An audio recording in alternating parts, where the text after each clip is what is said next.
Halo sobat terkasih dalam Tuhan Yesus Kristus, berjumpa kembali dengan saya di channel ini. Terima kasih buat teman-teman yang selalu setia mendukung perkembangan channel ini dengan cara subscribe, like, komen, dan share. Tuhan memberkati kita. Sobat terkasih, kembali kita akan mencerdaskan para polemikus, para muslim yang selama ini yang hanya mengejar bisa berbahasa Arab tetapi tidak mengerti apa artinya. Mereka lebih sibuk untuk tahu bagaimana cara membaca dalam bahasa Arab daripada mengerti makna dan juga asal muasal dan arkeologi daripada imannya. Teman-teman tidak perlu kebaperan begitu ya. Nah, kita bisa melihat bahwa apa yang terjadi baru-baru ini adalah pembubaran terhadap iman kekristenan. Kenapa mereka ini seolah-olah lebih berhak begitu ya. Nah, kali ini teman-teman kita kembali mencerdaskan para muslim supaya mereka tidak buta begitu ya. Jangan kepanasan teman-teman. Mari kita pasang telinga, simak teliti. Ini dia videonya teman-teman.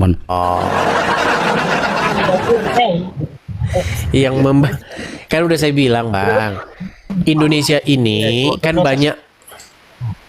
Udah selesai belum? Kalau selesai biar saya jawab.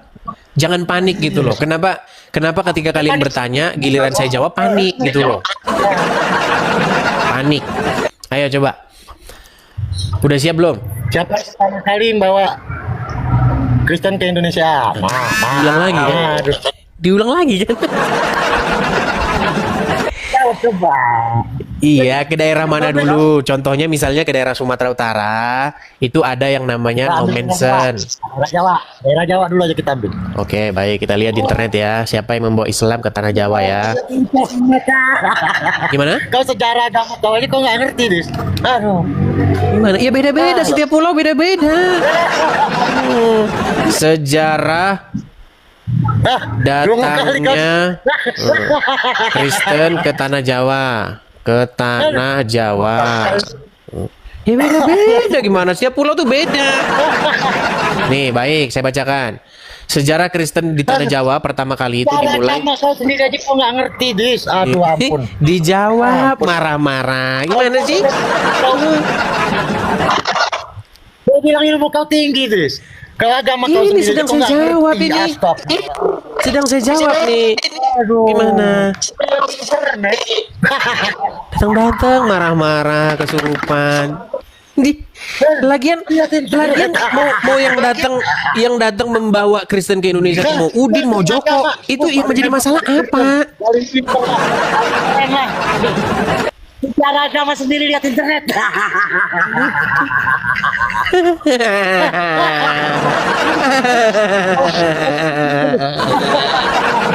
Maksa ketawanya.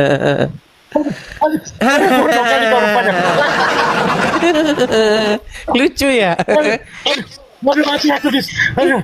Ih, maksa bener ketawanya.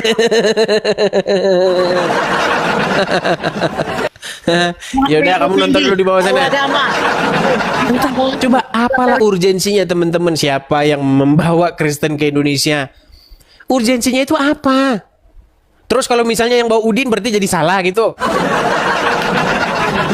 Saya tidak habis pikir ya. Saya pikir mereka itu mau membahas isi atau ajaran Kristen itu gitu loh. Di mana kesalahannya gitu. Ternyata cuma siapa yang membawa ke sini. Begini loh, logikanya itu begini loh. Kristen itu tidak jadi benar ataupun tidak jadi salah karena yang bawa ke Indonesia itu namanya Udin atau Joko. Ini logika. Logika kalian itu di mana gitu loh. Aduh, memang berat ngomong sama mereka ini, saudara. Dibutuhkan yang namanya energi yang banyak, teman-teman. Perlu kita oskadon, paramek, panadol, nah itu perlu. Besok saya harus pakai koyo di sini nih dua-duanya. Bang, kenapa pakai koyo? Pusing ngadepin kalian. Besok saya pakai koyo dulu lah, besok pakai koyo saya. Oke, kita kasih naik ada Bang Beng. Oh, dia naik lagi dia Bang Beng. Bang Beng. Ya, silakan Bang Beng. Nyalakan kamera dulu yuk. Ya sesuai dengan judulnya itu, asal mikir dikit aja ya pasti keluar dari agama Islam. Ya, silakan Bang Beng. Apa yang mau Anda bahas nih? Yang tadi lanjutin yang kamu kick saya 2 kali. Sebenarnya nggak perlu di kick kalau diskusi. Kita kan dapat edukasi, betul nggak? Ya masalahnya kamu aja batuk-batuk terus, gimana? Jawab juga enggak. Gimana? Lagi cuaca di Jakarta. Aku kan nggak tahu Jakarta lagi hujan lebat Oke, banjir. sekarang kita lanjutin nih yang tadi siang. Begini, coba kamu simak ya, jangan saya sampai ngulangi lagi nih. Apakah kamu setuju bahwa yang diajarkan Yesus dengan yang diajarkan Muhammad itu berkontradiksi? Tidak. Tidak setuju. Baik. Apakah kamu tahu bahwa Tuhan Yesus mengajarkan bahwa di dalam hidup yang akan datang, di dalam hidup setelah kebangkitan orang mati, itu tidak ada kawin dan dikawinkan? Tahu Dalam itu? ajaran- Enggak, tahu dalam itu ajaran- enggak? Inilah kamu ini kalau ditanya, kamu tahu itu enggak? Enggak. Oke, baik, saya tunjukkan. Langsung saya bacakan saja lah biar nggak buang-buang waktu. Gini, pernah ada satu sekte atau satu golongan dari orang Yahudi dari sekte Saduki. Nah, orang-orang Saduki ini, mereka itu tidak Udah kamu males jelasin. serius sama kamu nih. Iya, kamu udah dengar itu. Udah kamu bahas. Terus ya. bagaimana Sekarang kamu bilang nggak tahu? Gimana? kan dapat sepaham seilmu yang Edis dapat. Oke, paham kan sampai sini? Oke, dan orang lain, apalagi bicara keimanan ini sensitif, dia dapat juga pemahaman dia yang dia dapat dari yang diimaninya. Ketika berbeda, kan saya mirroring, itulah bedanya Islam sama Kristen. Selesai nggak? Ketika Iya, Edis berarti bilang, kesimpulannya apa yang diajarkan Muhammad dengan apa yang diajarkan Yesus kan bertolak belakang. kamu tadi datanya ada sejak masa diulang lagi sih, Dis? Jadi pinter Iya, udah dong. buntu nih ngomong sama kamu, buntu. Kamu di bawah saja. Nggak ada ujungnya nih kalau ngomong begini. Ngomong dibilang beda yang diajarkan. Satu mengajarkan manusia besok tidak ada kawin mawin, satu mengajarkan bukan cuma kawin-kawin, pesta. Gimana?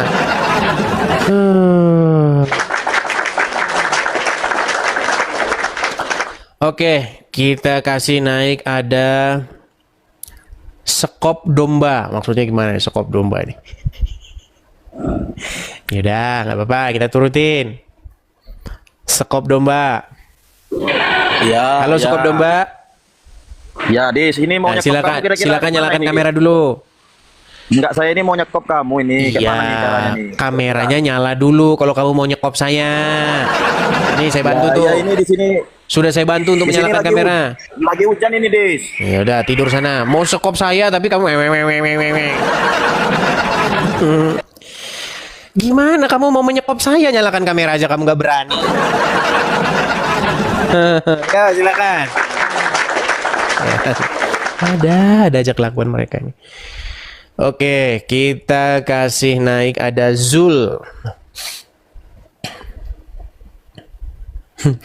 Mau menyekop Edis. Tapi gimana ini cara nyalakan kamera? Ya Zul. Halo Zul, apakah Anda Muslim? Halo, Ya, Muslim Zul. Muslim. Oke, jangan ada asap-asap suara anu Zul. Ada asap-asap begitu. Umur berapa Zul Anda ini? Oh ya ya. Ya. Oh, maaf. Anda umur berapa ini? 30. 30. Oke. Nah, kalau nanti TikTok kadang-kadang TikTok di error dibacanya katanya anak-anak gitu loh. Oke. Ya gitulah. Oke, gimana Ya, salam Zul? dulu sebelumnya. Oh, silakan Zul, yuk. Sebelumnya saya Kristen lah. Oh, Anda Kristen. Pikir saya tadi Anda Muslim. Ya. Gimana? Anda Muslim, Anda Kristen. Dari lahir udah Kristen. Ya, tapi sebab alasan berkawin jadi berpindah agama gitu. Oh, tadinya Muslim. Kemudian gara-gara menikah lalu jadi Kristen. Enggak. Gimana? Awalnya Kristen. Oh, awalnya Kristen. Sekarang? Ya, Muslim. Ini gimana sih ini orang? Oke. Alasan berkawin gitu. Oke, tadinya Anda Kristen, terus berkawin dengan perempuan Ya. Muslim, akhirnya menjadi seorang Muslim gitu. Ya. Oke, lalu sekarang apa maksud dan tujuan Anda naik kemari? Gini Bang Edis, selama saya menjadi mualaf, gini ya, terus terang kurang tenang lah gitu. Kurang tenang. Karena apa yang saya alami, ya terus terang saja, banyak kekerasan gitu. Oh, kekerasan di dalam ajaran agama itu atau bagaimana? dari agama juga ada dan juga bukti-bukti. Gitu. Jadi sebelum saya memeluk agama Islam gitu, memang bukan tidak ada kekerasan lah, memang ada juga, tapi sebagai Kristen itu kan kita selalu menghindari, yang kita selalu mengasihi dan memaafkan gitu. Akan tetapi kalau di agama yang saya pegang lah. Oh, tapi teman-teman minta tes dulu nih. Berapa lama Anda sudah menjadi mualaf? Sudah lama lah. Berapa tahun kira-kira? 5 tahun gitu. 5 tahunan. Oke, selama mualaf apakah Anda sholat? Tak pernah. Tak pernah sholat. Ini gimana ini? Tapi bagaimana Anda mengaku Muslim kalau begitu? Apa yang bisa Anda yakinkan supaya kami itu bisa benar-benar percaya bahwa Anda mualaf itu? Bisa nggak Anda membacakan niat sholat atau bacakan satu ayat Al-Quran gimana? Berarti selama Anda mualaf ini Anda ngapain aja ini kalau begini? Ya, Coba. karena ikut agama istri saja gitu. Berarti Anda tidak pernah sholat sekalipun selama Anda 5 tahun mualaf? Gini Bang Edis, selama saya masuk Islam, memang saya pernah sholat juga lah, dan juga pernah belajar. Tapi setelah istri saya meninggalkan saya pun secara otomatis gitu kehilangan akal dan tidak memperdulikan agama yang saya ikuti.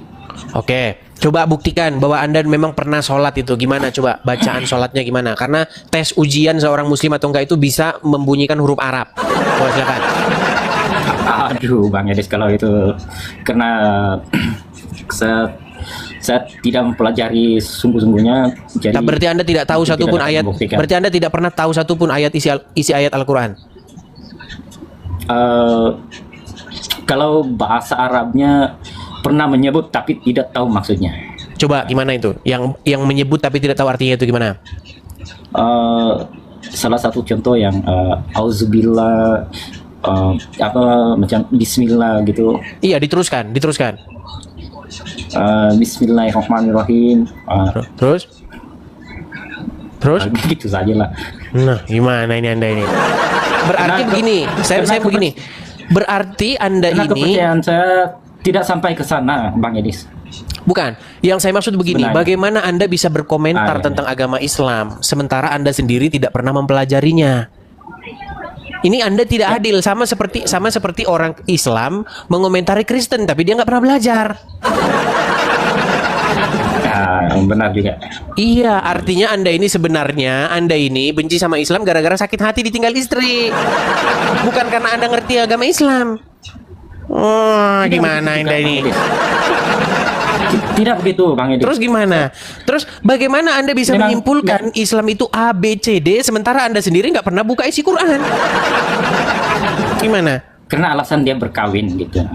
Iya, artinya Anda itu menganggap Islam jelek, Islam begini, Islam begitu karena istri meninggalkan Anda. Bukan karena Anda mengetahui sesuatu dalam agama Islam itu. Saya walaupun saya berdebat dengan orang-orang Islam, tapi saya tetap bersikap objektif dan adil. Begitu. Saya tidak mau mengikut-ngikuti narasi Anda sementara bukan karena Anda tahu agama Islam itu apa. Tetapi karena Anda benci karena Anda ditinggal istri. Udah, saran saya begini saja. Saran saya begini, Bang. Abang sering-sering aja nonton channel ini, ya Bang ya. Kemudian Abang bertobat. Bang, kalau kita mengikuti Kalau nontonnya Bang Edis. kalau kita mengikuti hawa nafsu kita, Bang, itu yang ada itu adalah sebuah kesesatan, Bang. Karena amarah kita itu tidak mengerjakan kebaikan di hadapan Tuhan. Jadi kalau Anda hanya amarah yang Anda ikuti ya begitu. Bentar lagi juga Anda nanti benci sama Kristen karena Edis kayak begini orangnya. Berarti Anda itu mempelajari agama bukan mempelajari tapi Anda baper orangnya.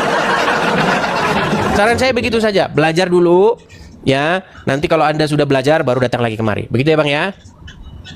Oke? Baik, terima kasih Bang. Terima kasih. Ya teman-teman ya, walaupun Anda tahu bahwa saya itu di sini sering berkontra, sering berdebat keras dengan kaum tetangga sebelah. Tetapi saya itu bukan orang tipe-tipe yang berpikir subjektif, enggak. Gitu, ya. Pikir saya Anda mengerti sesuatu tentang agama Islam, ternyata gara-gara istri. Makanya teman-teman saya itu kalian udah pernah dengar kan? Saya tidak terlalu tertarik begitu terhadap orang yang masuk Islam maupun masuk Kristen karena nikah. Begitu. Tidak terlalu tertarik saya. Oke, kita kasih naik yang berikutnya. Ada sebentar teman-teman.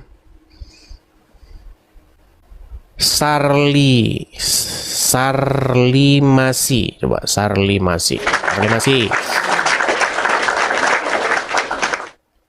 Ya, silakan Sarlimasi.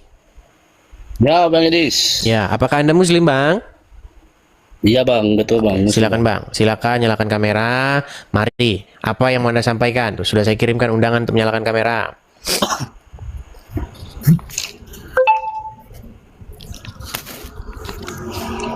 Halo? Ya, Bang. Ya, silakan Bang, Sarlimasi. Bang, nggak kelihatan, Bang. Yang kelihatan cuma tangan Abang aja. Ini aja, Bang. Abang udah malu, Bang, jadi orang Islam? Enggak. Oh, ya Enggak udah. pernah malu, Bang. Ya udah, Bang. Kalau nggak malu, coba kameranya dibenerin, Bang. Masa Abang diskusi kayak begini? Saya tahu, Bang. Saya lagi ngerti, Bang. Ya udah, Bang. Saya cuma mau menyarankan begini, Bang. Gini, saya menyarankan begini. Ini kan diskusi lintas agama. Kita membahas agama, Anda membahas Allah dan Muhammad. Karena Anda menganggap Allah dan Muhammad itu sesuatu yang pantas diomongin sambil merokok, saya menghargai orang Muslim yang lain dulu. Jadi saya turunkan dulu. Bagaimana Anda ini ngomongin Allah dan Muhammad? Astagfirullah. Cobalah kamu berikan rasa hormatmu kepada Allah dan Muhammad. Orang Muslim yang lain itu yang nonton juga pasti sepet sama kamu. Kamu ngomongin Allah Muhammad sambil entah apa-apa. Ya, ayo silakan. Bagus dulu kamu itu. Ngomongin Allah aja kamu sambil begitu. Kita kasih naik, ada Grosen. Oke, Grosen terpental. Kita kasih naik, ada Safwani.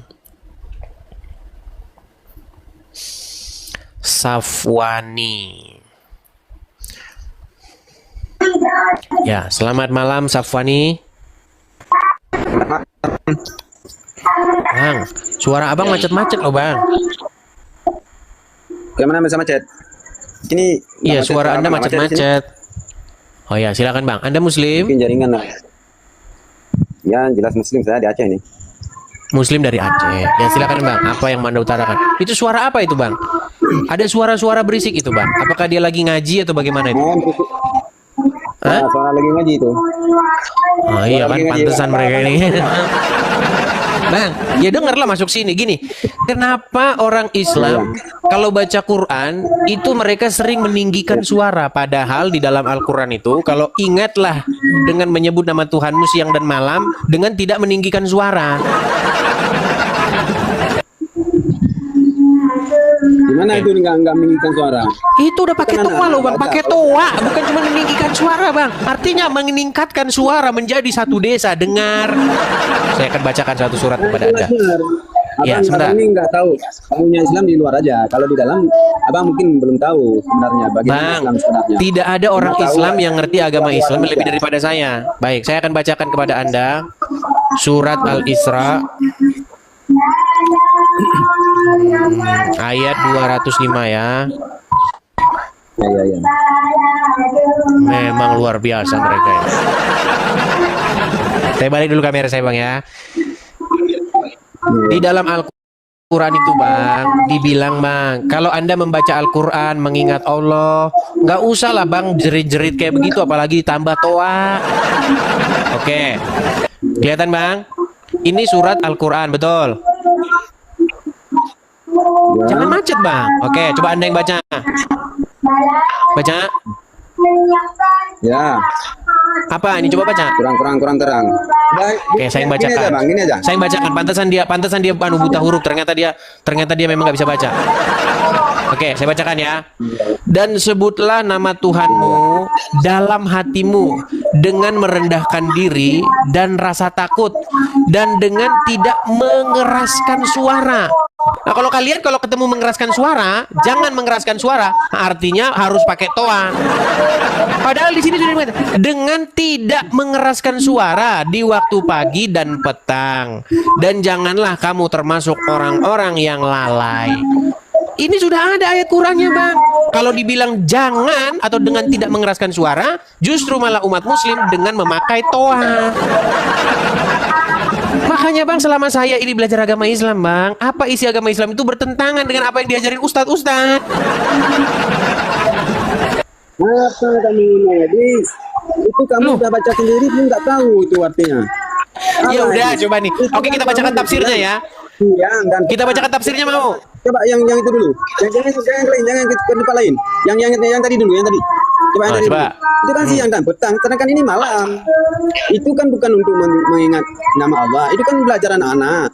Belajar kalau dia nggak besar nggak. Baik, kita bacakan tafsirnya ya. Kita bacakan tafsirnya. Kamu goblok di. Baik, kita bacakan tafsirnya. Perhatikan ya tafsirnya ya. Tafsir Al-Madinah Al-Munawwaroh dan seterusnya ya. Yang kamu coba. Nah, tenang. Biar saya bacakan dulu tafsirnya, tenang. Ya.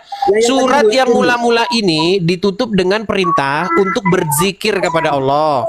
Allah berfirman kepada nabinya serta orang-orang yang beriman, ingatlah keagungan Allah di dalam hatimu, ingatlah dia dengan apa yang dapat mendekatkanmu kepadanya, baik itu dengan cara membaca Al-Quran, berdoa, bertasbih, bertahmid, bertahlil, dan lain sebagainya. Nah, inilah ingatlah dia dalam hatimu dengan penuh ketundukan dan ketakutan, dan ingatlah dia dengan lisanmu tanpa meninggikan suara secara berlebihan. Nah, ini bukannya kalian meninggikan suara lagi, malah pakai toa.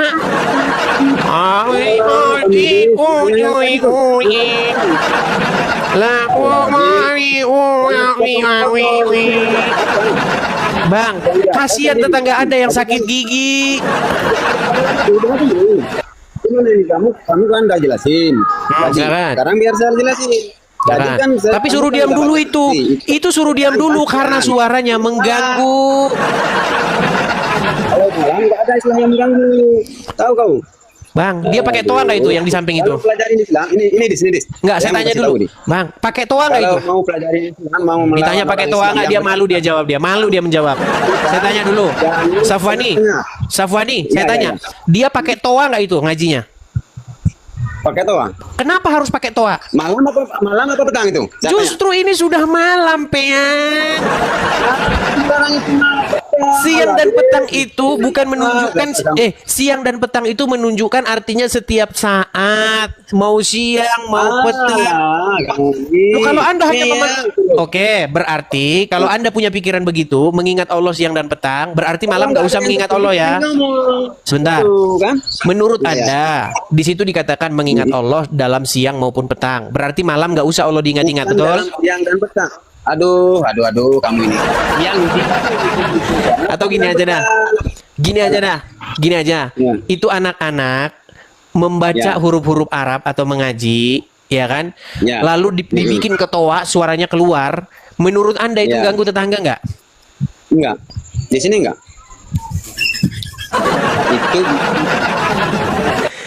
Itu ya udah nggak apa-apa lah. Ya mau gimana lagi kita ngomong sama mereka ini ya. Kalau ada tetangga yang sakit gigi, tetangga yang ini mereka nggak apa-apa ya. Oh enak itu dibacain begitu.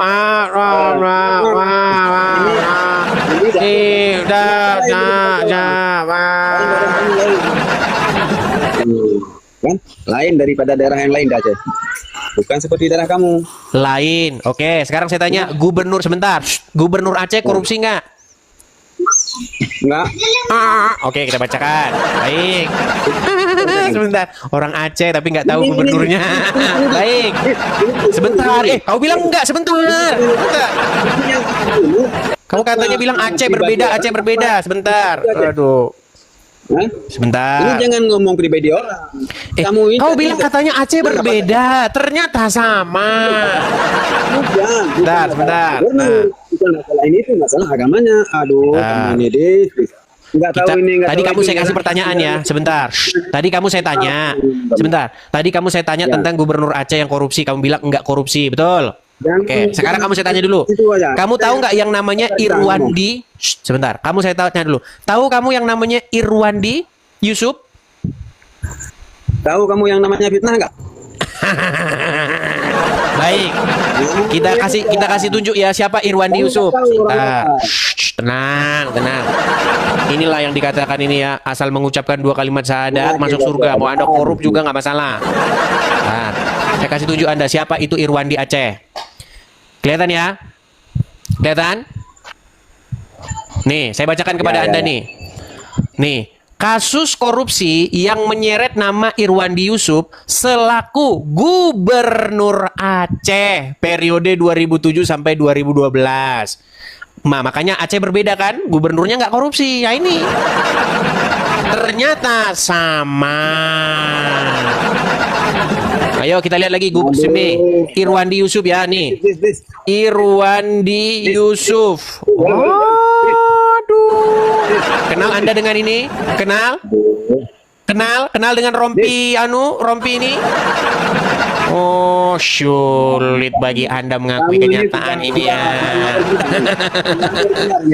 Berat saudara-saudara. Interaksi antara Islam Kristen. Tapi kamu bagaimana ini? Ayo kita bacakan nih. Kelihatan nih ya nih. Siapa Irwandi Yusuf nih? Adalah seorang politikus Indonesia, dokter hewan dan mantan aktivis Gerakan Aceh Merdeka. Ia menjaga lari. Kok Anda lari? Jangan lari begitu. Ia menjabat sebagai Gubernur Aceh ke-11 dan ke-13.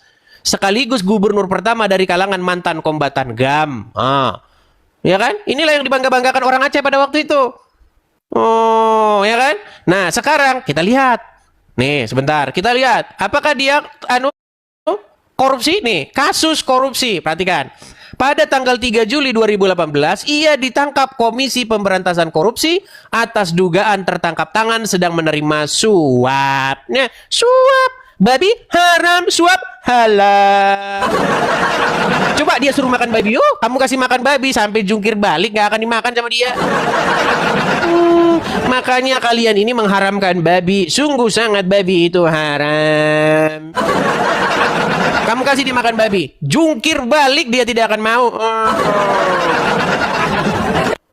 Heran saya ini dengan kalian ini.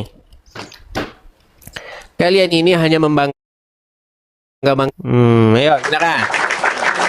Yang berikutnya kita kasih naik ada. Bentar. Saril masih.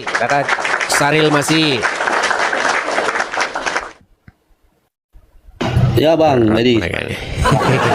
Ya silakan nyalakan kamera Anda. Saril sebentar. Saril, Anda Muslim? Muslim Bang. Nah, silakan. Ya. Saya undang dari sini untuk menyalakan kamera. Ya Bang. Nah, ya silakan. Jangan gelap-gelapan bang. Nanti Anda jadi nabi loh. Enggak. Sebentar, kenapa Anda gelap-gelapan begini? Apakah Anda sudah malu? Tidak ada lampunya Bang. Gua lagi di dapur nih Bang.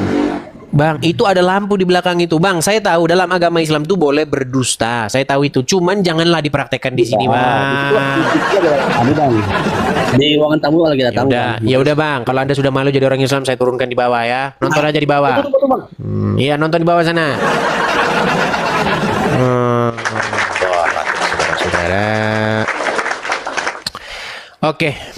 Kita kasih naik ada sebentar ya. Sebentar. Sirvans.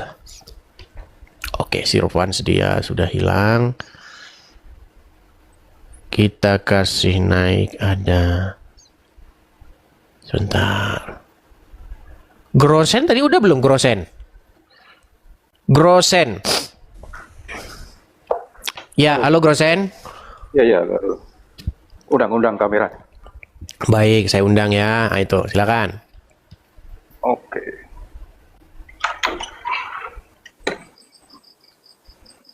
Ya. Bang Grosen, saya tanya dulu nih Anda ini Bang. Anda Muslim kah? Muslim. Ya, gimana? Belum dijawab Bang. Anda Muslim? Silakan Bang. Apa yang mau Anda utarakan? Silakan. Gini, apa itu kan Edis pernah bilang. Bang, coba agak headsetnya agak deketin tuh bang, mikrofonnya itu bang, deketin. Oke. Ya. Iya, saya ingat Edis pernah bilang kan tidak ada di dalam Al-Quran untuk apa perintah naik haji ataupun umroh. Nah, Makanya lah, sebentar bang, saya tidak bilang begitu bang. Makanya orang Muslim ini susah sekali kalian ini bertobat karena Anda yang saya omong aja nggak ngerti. Dengerin saya. Saya tidak pernah bilang tidak ada perintah naik haji di dalam Al-Quran. Bukan itu yang saya bilang bang. Yang saya bilang tidak ada di dalam Al-Quran itu perintah naik haji ke Mekah. Gini, Anda bisa nggak bedakan begini? Dilarang makan dengan dilarang makan di kantin atau di kelas. Bisa nggak Anda bedakan itu? Bisa. Nah, yang saya katakan bang, tidak ada bang di dalam Quran itu, wahai umat muslim, naik hajilah kalian ke Mekah. Nggak ada. Yang ada suruh naik haji, tapi bukan ke Mekah. Ya kan? Ya. Cuman saya nanya ke temen ya. Malah ditunjukin di surat apa kemarin udah saya tulis itu. Baik, surat apa? Ayat 97 atau apa ya? Itu katanya untuk Al-Imran. Ali Imran 97. Baik. 97 katanya. Baik, Ali Imran 97 ya. Iya, dia bilang ada. Cuman ya itu saya cross check dulu dengan Oke, sebentar. Kita bacakan ya, Bang ya. Iya.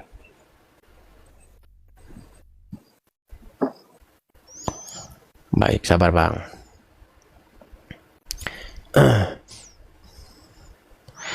Surat Ali Imran ayat yang ke-97.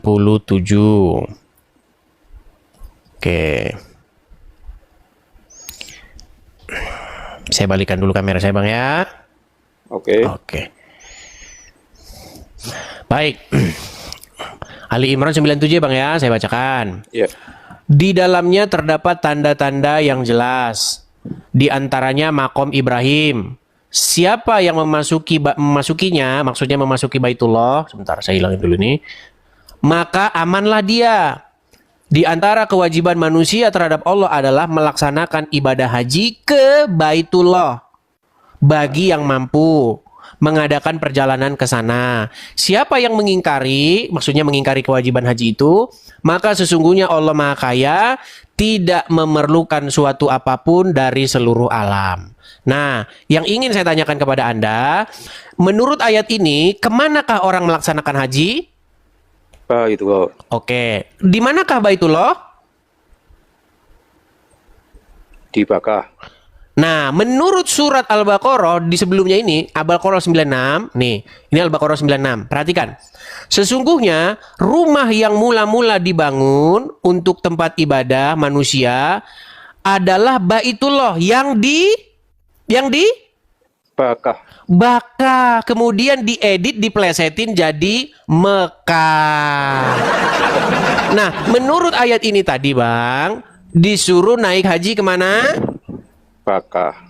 Baitullah ya. Ke Baitullah. Baitullah menurut ayat ini, menurut ayat 96 ada di mana? 96 ada deh, Bakah. Iya, Baitullah di Bakah. Kemudian karena memang umat muslim tidak senang Bakah, digantilah Mekah.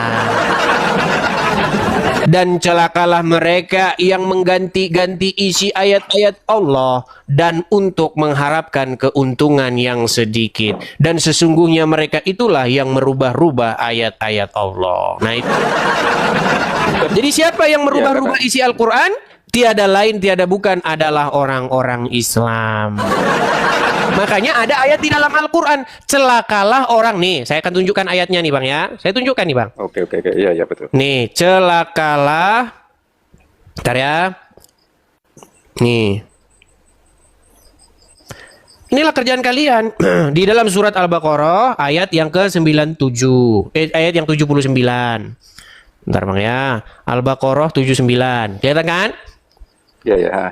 Maka kecelakaan yang besarlah bagi orang-orang yang menulis kitab dengan tangan mereka sendiri, lalu dikatakan ini dari Allah dengan maksud untuk memperoleh keuntungan yang sedikit dengan perbuatan itu.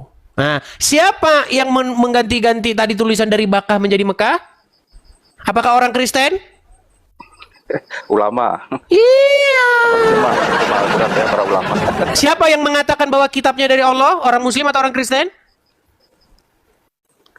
Muslim. Iya, makanya saya bilang ayat ini berbicara tentang kalian sendiri. Ini loh, kecelakaan besarlah bagi orang yang menulis kitab, yaitu kalian, dengan tangan mereka sendiri. Lalu dikatakannya ini dari Allah. Kan umat Muslim berkata, ini dari Allah, ini dari Allah. Katanya kan?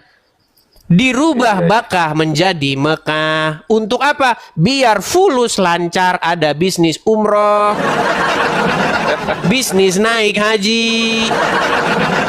Kalau bayar lebih bisa lewat jalur khusus, jalur kilat tanpa antri. Itu. Oh, bayarnya mahal. Iya. Oke, Bang, oke, kalau oke. orang biasa, Bang, mau naik haji harus ngantri berapa tahun? Itu dulu saya pernah daftar 12 atau 11 tahun lah. Itu tahun 2015 loh, itu saya pernah daftar. Coba Anda punya fulus yang kenceng. Oh, cepet Bang, ngantri. Jalur khusus, VIP, betul nggak? Iya, iya. Iya. Makanya saya bilang demi fulus. Makanya Bang, lagian begini Bang, masa sih kita itu mau berbakti kepada Tuhan, mau menghadap kepada Tuhan, harus ke tempat tertentu? Percakapan antara Tuhan Yesus dengan perempuan Samaria itu menjadi satu tolak ukur Bang, reformasi. Ya, begini, perempuan Samaria pernah bertanya kepada Yesus begini, kata orang-orangmu, kata orang-orang Yahudi, ke Yerusalem lah orang menyembah. Tetapi kata kami orang-orang Samaria tidak, tetapi di Gunung Gerizim. Apa kata Tuhan Yesus? Akan tiba masanya penyembah-penyembah benar itu tidak menyembah di Yerusalem maupun di Gunung Gerizim, tetapi mereka akan menyembah Tuhan di dalam roh dan kebenaran. Gitu Bang. Masa Anda mau ketemu, mau berbakti kepada Tuhan harus naik pesawat dulu seolah-olah Tuhan cuma ada di sana. Begitu Bang. Lagian sampai sana ngapain sih Bang? Cuma lempar-lemparan batu doang. Iya. Sampai Arab orang ngapain sih? Buya Sakur pernah bilang Bang, ayolah kita jujur, sebenarnya naik haji itu apa sih? Naik haji itu seperti mainan anak-anak Bang, kata Buya Sakur. Sampai sana camping-campingan. Betul nggak camping? Iya. Ketika mereka mau lewat itu terowongan di Madinah itu, mereka kan camping di situ. Nih kita kasih gambarnya, mungkin teman-teman yang Kristen banyak nggak tahu nih ya. Nih ya, tenda haji. Bentar. Nih di Arafah nih. Perhatikan Bang ya. Ini kan camping-campingan nih mereka ini. Saya balikin dulu kamera saya ya. Nah ini Bang, tenda-tenda haji di Arafah nih. Mereka pakai tenda-tenda di sini kan? Nih. Iya, betul. Ini tenda-tenda haji nih. Tenda-tenda di Arafah nih. Nah, sampai sana camping-campingan. Oke. Setelah itu, setelah camping-campingan Bang, nanti main lari-larian. Nih sebentar. Nih ya. Lari, Safa, dan Marwa. Nih. Nih, mereka lari Safa dan Marwa nih. Ya kan? Iya. Oke, kita bacakan saja ayatnya ya. Nih. Perhatikan nih. Kelihatan ya? Lari. Iya.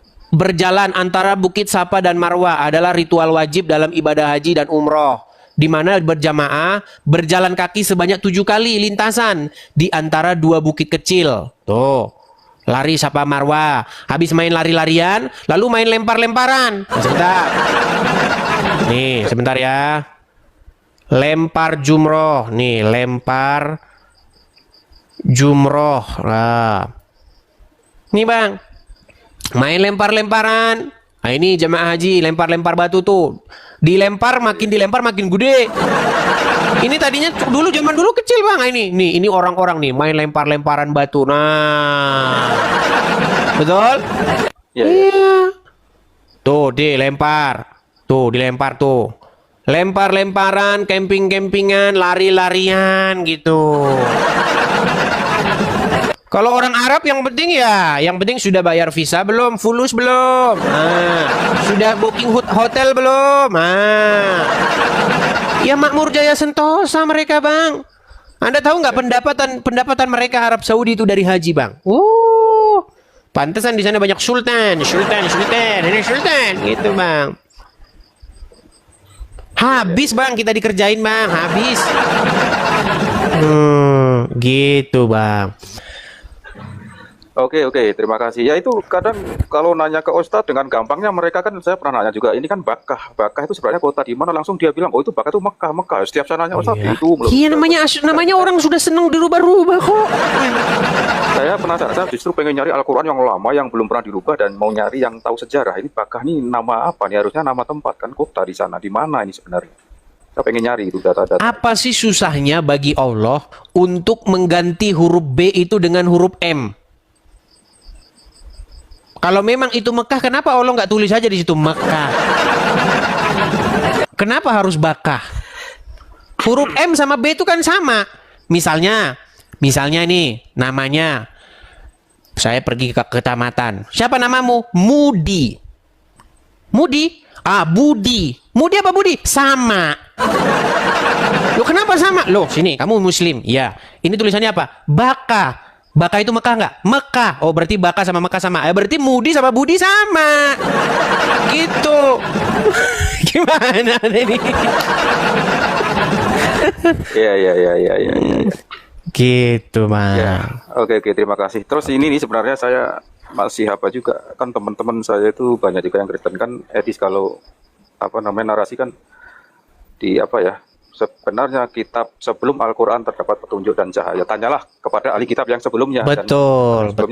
Nah, saya kan membaca kayak Taurat itu Ten Command dan cuman yang Injil ini saya juga pengen nanya apa sebenarnya petunjuk dan cahayanya itu apa?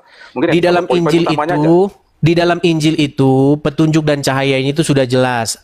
Kata Tuhan Yesus, akulah jalan dan kebenaran dan hidup. Begitu Bang. Jadi makanya kita semua manusia itu harus mengikuti Tuhan Yesus Bang. Jangan ngikutin orang yang dia sendiri tidak tahu dia mau kemana. Bang, Muhammad itu di dalam Al-Quran disuruh berkata, dia itu tidak tahu apa yang akan terjadi terhadap dirinya maupun terhadap pengikutnya. Ya, saya pernah dengar itu. Iya, tetapi umat muslim maksa. Pokoknya Muhammad masuk surga. Oh enggak, itu kan dulu Dokter Quraisy ya pernah bilang enggak. Iya. Benar kan? Muhammad itu pernah ditanya dia itu, apakah engkau pasti masuk surga? Muhammad bilang tidak. Sekalipun aku tidak dijamin masuk surga kecuali atas rahmat. Nah masalahnya Muhammad mendapat rahmat enggak? Di dalam Al-Quran enggak ada dikatakan Muhammad mendapat rahmat. Gitu. Ya. So, kita berikan kesempatan ya kepada muslim yang lain ya. Soalnya muslim-muslim yang lain tuh pada mereka gergetan. Oke? Ya, saya juga kadang kasihan kayak saya sabar gitu ngadepin orang yang ditanya A jawabnya B itu. Iya, makanya jangan cuman kasihan, harus kirim paramek, kirim bodrek. Kirimkan ayam gitu kan. Kirim begini dibiarin aja. Saya aja ketawa-ketawa sendiri kadang aduh. Oke, kita kasih kesempatan ya kepada muslim lain ya. Oke, terima kasih Grosen ya.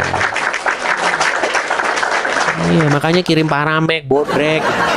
Karena kalian tahu nih, saya ini mengalami yang namanya gangguan kestabilan. Karena apa? Yang dihadapin ngeyel, budek, lelet, lemot. Gimana nggak stres coba? Ada orang datang ke sini, berisik backgroundnya kan?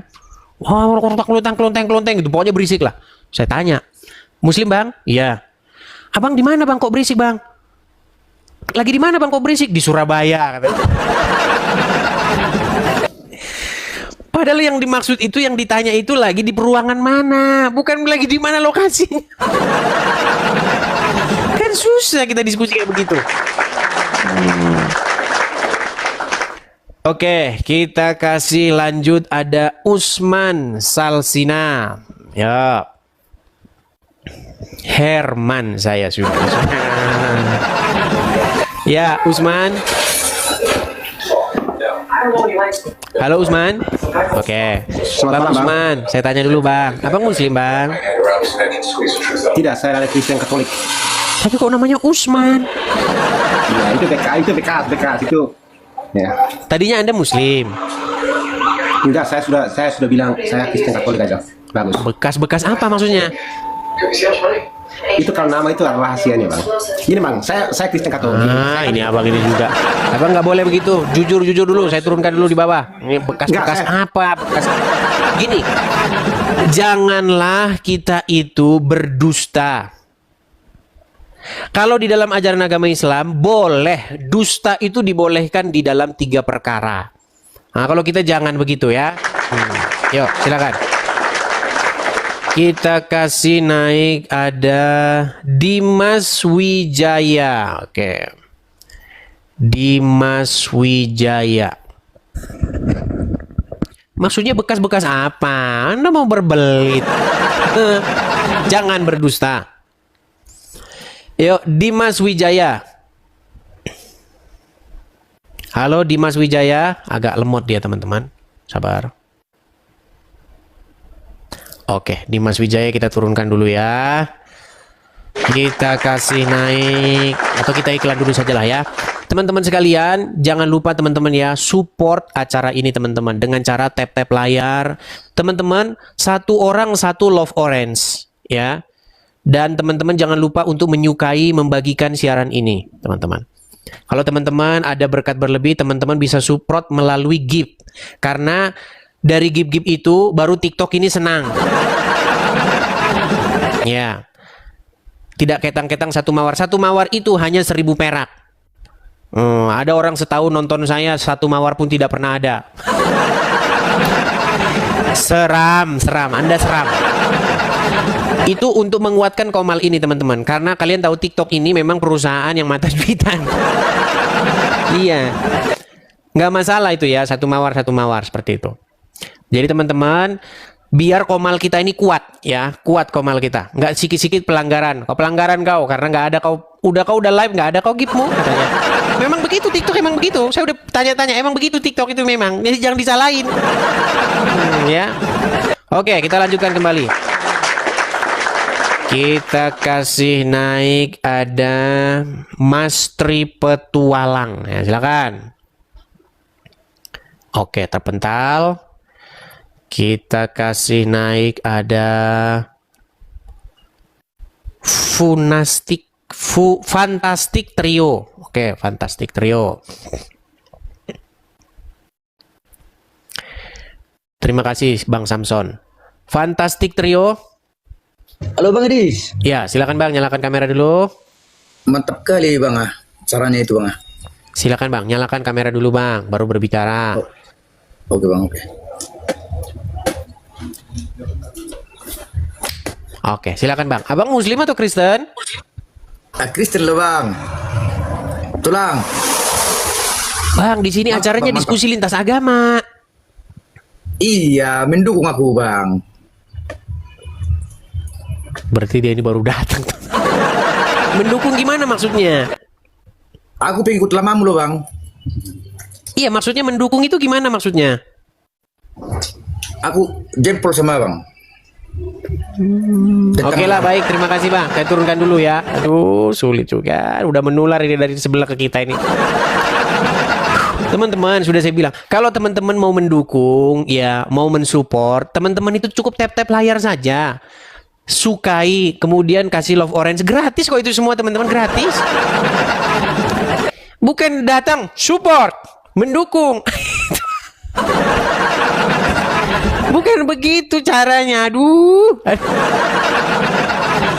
Berat ini. Kalau teman-teman mau mensupport, caranya udah saya kasih tahu begitu. Kalau teman-teman bisa juga support secara finansial. Mampir aja loh ke profil ini, di profil ini ada kok itu deskripsi tentang saya. Atau saya tunjukin saja. Teman-teman, kalau teman-teman mau mensupport, sungguh-sungguh support, tadi kan saya bilang, tap-tap layar. Bisa juga teman-teman support secara nyata tuh di sini. Dukung program saya itu di situ. Itu teman-teman support. Kalau tidak mau support juga nggak apa-apa teman-teman. Tapi nggak usah mengajukan permintaan naik terus ngomong saya support. Bukan begitu. Sebenarnya Anda diam saja, nonton, itu sudah bentuk support bagi saya. Begitu. Kalau memang benar-benar mau real nyata, nah itu sudah saya bikin. Ya, kita juga ada dukungan support secara finansial. Tuh teman-teman tangkap saja layarnya. Nanti suatu saat ada berkat berlebih bisa support di situ. Itu caranya ya.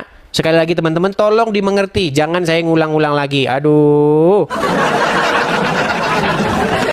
Ya, atau saya bacakan kepada kamu nih sebuah dan tiadalah bagi mereka itu selain hanya berbicara saja. Dan mereka naik kemari untuk mengatakan suprot, tetapi hanya suprot di mulut saja. Dan tiadalah mereka itu melainkan hanya berbicara saja. Dan orang-orang yang demikian itu adalah orang-orang yang nekat. Nah, kan? Ya, seperti itu. Kalau support di situ teman-teman tuh ada di layar tuh. Teman-teman yang nonton di YouTube juga tuh ada tulisan berjalan. Teman-teman, video saya ini nggak ada iklannya. Ketika kalian lihat ya, nih, ketika kalian mengetahui konten-konten saya itu diambil di YouTube, di Facebook, di mana-mana, itu mereka dapat AdSense. Ya. Tetapi video saya itu tidak ada iklannya sama sekali, zong, nggak ada iklannya. Begitu. Jadi kalau teman-teman mau support, ya supportnya langsung ke tadi. Karena nggak ada, dari iklan itu nggak ada. Sedangkan orang-orang bikin konten apa segala macam itu dapat dari iklan. Anda tanya mau Deddy Corbuzier kah, mau siapa? Semua dapat dari iklan itu. Deddy Corbuzier, Raffi Ahmad, terus apa lagi? Atta Halilintar, itu semua bikin konten. Sule, terus apa? Andre Taulani, itu dari iklan. Nah, saya nggak ada iklannya, nol, zong, nggak ada iklannya. YouTube saya yang asli ya. Begitu. Tuh teman-teman ya, oke.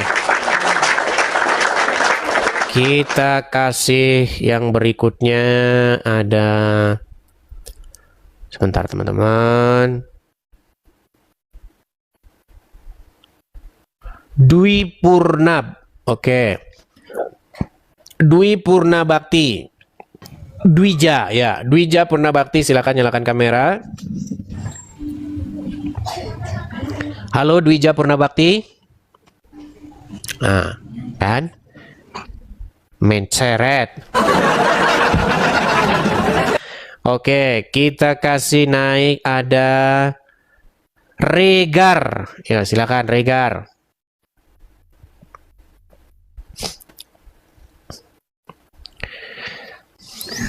Halo Regar. Kamu sih, Abang. Halo saudara Regar. Kan naik tapi sudah dinaikin, diam. Kita bersihkan dulu ya. Kadang-kadang mereka ini teman-teman ngajukan permintaan naik tuh nggak sadar. Itu karena dia mungkin baru nginstal TikTok, nggak tahu TikToknya apa gitu kan.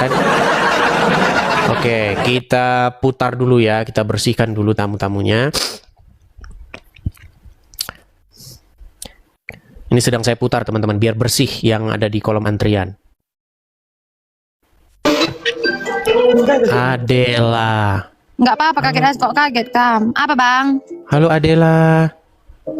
Halo. Oke, Adela ini kayaknya ini dari cara ngomongnya kayaknya dari orang Karo ya, betul? Betul. Betul. Kalau orang Karo itu apa? Beru apa? Sinulingga. Sinulingga. Gua kan gaya bulang boy. Abang orang apa? Orang Lampung. Bandar Lampung? Iya, pernah ke Lampung? Belum. Belum. Bang di situ kata orang ini. Abang suku apa? Suku Batak. Sumpah? Ya, terus abang kok tahu aku Karo? Ya dari cara ngomongnya. Kenapa, Bang Wan? Dari cara ngomongnya begitu kam gitu kan biasanya orang Karo itu pasti. Gak mungkin kam tapi orang Sumedang kan gitu. Iya, tapi kok bisa tahu ya gitu? Ya tahu lah, masa nggak tahu. Bisa-bisanya tapi ngomong-ngomong tahu. Adel, itu filtermu filter apa itu? Kenapa jadi begitu? Coba tanpa filter coba. Kenapa? Iya kalau ini udah tanpa filter. Kenapa? Coba tanpa filter, coba. Karena sekarang manusia zaman sekarang penuh dengan kepalsuan. Aku nggak palsu. Ya udah coba tanpa filter kalau begitu. Coba tanpa filter. Palsu loh, agak lain abang ini weh. Iya maksudnya kalau cuma filteran saya juga bisa jadi cantik. Sebentar, saya bikin filter saya yang cantik ya. Coba abang jadi cantik. cantik. Bisa, saya bikin saya jadi cantik bisa. Sebentar, sabar. Ku bikin saya jadi cantik ya. Abang artis? Waduh. Kenapa abang jadi pucat kayak gitu? Nah, bisa kan saya kalau jadi cantik ya. Bisa. Coba hilangin filternya. Jir kata orang ini. Ya udahlah kalau begitu. Ya udahlah Adel. Terima kasih ya. Selamat malam Adel.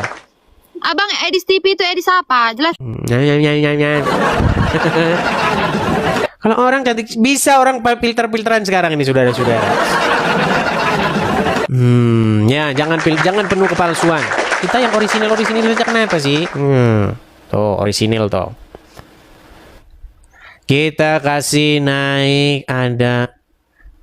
Saya itu teman-teman orangnya itu paling orisinil teman-teman. Saking orisinilnya disangkain saya nggak menghargai. Lu iya. Datang ke sebuah acara pakai sandal jepit. pakai ya memang begitu sehari-harinya juga begitu gimana. Oke, ayo kita kasih naik ada sebentar ya. Kurizuto. Ya, silakan Kurizuto. Halo Kurizuto. Muslim ya, Pak? Selamat malam Bang Edis. Selamat malam juga, Bang. Muslim ya, Bang ya?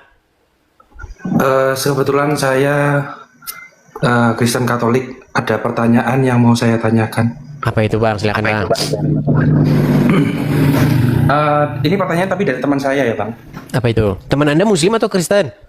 Muslim. Oke, gitu. apa pertanyaannya? Karya penyaliban Yesus itu karya Allah atau karya setan? Penyaliban Yesus karya. Ini lagi pertanyaan. Oke, maksudnya karya itu apa, Bang? Maksudnya penyaliban karya, saya tanya dulu, Bang. Apa itu karya itu maksudnya? Kita bicara salib dulu, Bang ya. Kita bicara salib dulu, Bang. Salib itu apa sih, Bang? Mbak ya, kita bahas dulu, Bang ya, salib dan asal usulnya ya. Kalau Anda katakan bahwa salib itu karya daripada Tuhan itu, Anda sebenarnya sedang melawan yang namanya sejarah, Bang. Bentar. Kadang-kadang kita ngomong salib ini Anda nggak ngerti salib yang saya maksud itu apa ya. Bentar. Sabar ya, Bang ya. Sabar, Bang. Salib itu, Bang, itu bentuk daripada penyiksaan, Bang. Nih ya, saya kasih tunjuk kepada Anda asal usul salib ya.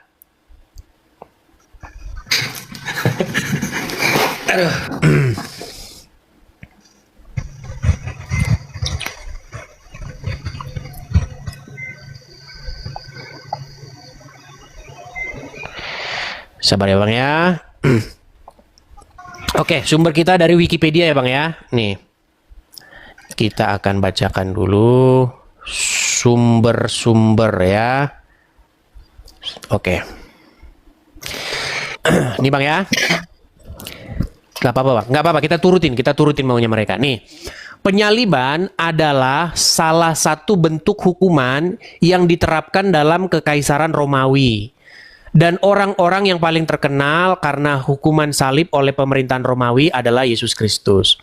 Nih, asal usulnya dari mana ya, Bang ya, kita bacakan. Penyaliban adalah metode eksekusi hukuman mati di mana terpidana diikat atau dipaku pada kayu salib besar atau balok atau tiang pancang yang dibiarkan tergantung hingga akhirnya meninggal dan dapat berlangsung dalam hitungan menit hingga hari.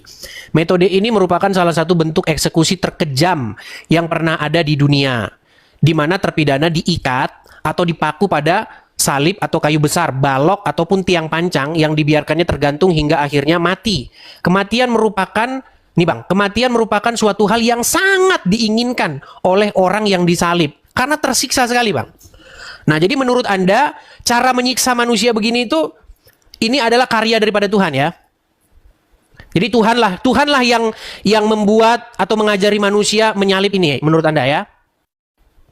Betul? Ya. Betul. Makanya teman-teman, di satu pihak kadang-kadang saya menghadapi orang-orang RT sebelah, tapi di lain pihak kadang-kadang kita menghadapi orang-orang kayak begini.